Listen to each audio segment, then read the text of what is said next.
Bonjour à tous et bienvenue sur ce nouveau quart d'heure neuro, quart d'heure labo. Le sujet d'aujourd'hui, c'est l'équilibre caché et en gros ce que notre corps sait avant nous. L'idée, c'est cette illusion du contrôle. J'ai longtemps cru qu'on pouvait tout contrôler, que la stabilité du corps face à un déséquilibre n'était qu'une affaire de volonté, on va dire, d'intention.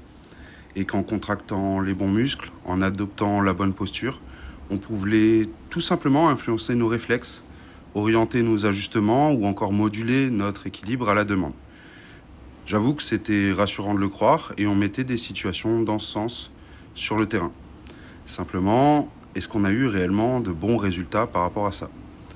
Et c'est là que j'ai creusé et qu'on a creusé et on a fini par voir autre chose. C'est une architecture plus vaste, plus ancienne, plus insaisissable que tout ce qu'on pouvait maîtriser consciemment. C'est tout simplement un réseau de décisions prises avant même que l'on ait conscience d'avoir vacillé, d'être tombé ou d'être en train de tomber. Et c'est là qu'on arrive sur la profondeur du réflexe ou la profondeur des réflexes vestibulaires. L'équilibre, c'est pas qu'un simple ajustement musculaire. C'est plus, je dirais, une conversation, un dialogue permanent entre nos noyaux vestibulaires, notre tronc cérébral et l'ensemble de l'appareil sensorimoteur.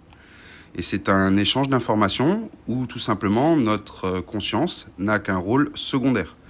Il y a deux réflexes en particulier qui vont structurer cette stabilité invisible. On va parler du réflexe vestibulo-colique. Tout simplement, il ajuste la position de la tête en fonction des variations du corps. Qu'on trébuche, qu'on tourne, qu'on chute, il va tout simplement veiller à ce que notre regard reste ancré, orienté, lucide sur son environnement. Ensuite, on a le réflexe, et c'est très en lien avec le réflexe vestibulo-oculaire. Ensuite, on a le réflexe vestibulo-spinal, et qui va moduler la tension musculaire en réponse au déséquilibre. Il active, relâche, ajuste, sans qu'on ait le temps d'y penser. Et en fait, tout simplement, une chute, elle est évitée, c'est pas conscient en fait. C'est ce réflexe vestibulo-spinal qui va orchestrer le redressement avant même qu'on ait compris ce qui se passait. Et ces deux réflexes ne réagissent pas à notre volonté. Ils obéissent tout simplement à une autre logique. C'est le fruit de millions d'années d'adaptation où l'enjeu, c'était pas de comprendre l'équilibre, mais surtout de ne pas tomber. Pas d'analyse, pas d'intention, juste de l'efficacité immédiate. Est-ce qu'on peut influencer ce mécanisme ? Là est la grande question qui devient intéressante. Ces réflexes, en fait, ils sont préprogrammés. Et est-ce qu'ils peuvent être modifiés ? Si tout simplement notre corps décide à notre place, est-ce qu'on a une marge d'action ? Pas par le contrôle direct, pas par la tension volontaire, mais par l'apprentissage.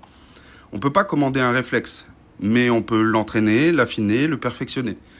Et tout simplement, ça se fait en variant les stimulations, en confrontant notre système vestibulaire à des situations nouvelles, en explorant ses limites, non pas pour le contraindre, mais de manière à lui offrir de nouveaux repères. Et c'est là que réside la clé, non pas dans un effort de contrôle, mais dans un travail d'adaptation. C'est pas en cherchant à imposer notre volonté, mais en créant des conditions d'une réponse plus efficace. En somme, c'est l'écoute plutôt que la maîtrise. Est-ce que la stabilité n'est pas une affaire de force ou de posture, n'est pas qu'une affaire de force ou de posture, mais peut-être qu'elle est avant tout un dialogue, un ajustement dynamique entre ce que notre corps sait et ce que nous lui permettons d'explorer au travers des situations mises en place sur le terrain. Et si, au lieu de dominer ces processus, on apprenait à les comprendre, à les observer, à les tester, et on va dire à leur faire confiance. Après tout, notre système nerveux sait déjà bien mieux que nous comment ne pas tomber. Du coup, comment est-ce que toi, tu travailles, tu mets en place des situations pour ces réflexes vestibulo-cervical, vestibulo-spinal ou même le réflexe vestibulo-oculaire ? Rendez-vous la semaine prochaine pour un nouveau quart d'heure labo, quart d'heure neuro, qui va explorer une réflexion autour des neurosciences, du mouvement et de la motricité pour les professionnels du sport, les professionnels du mouvement. À bientôt.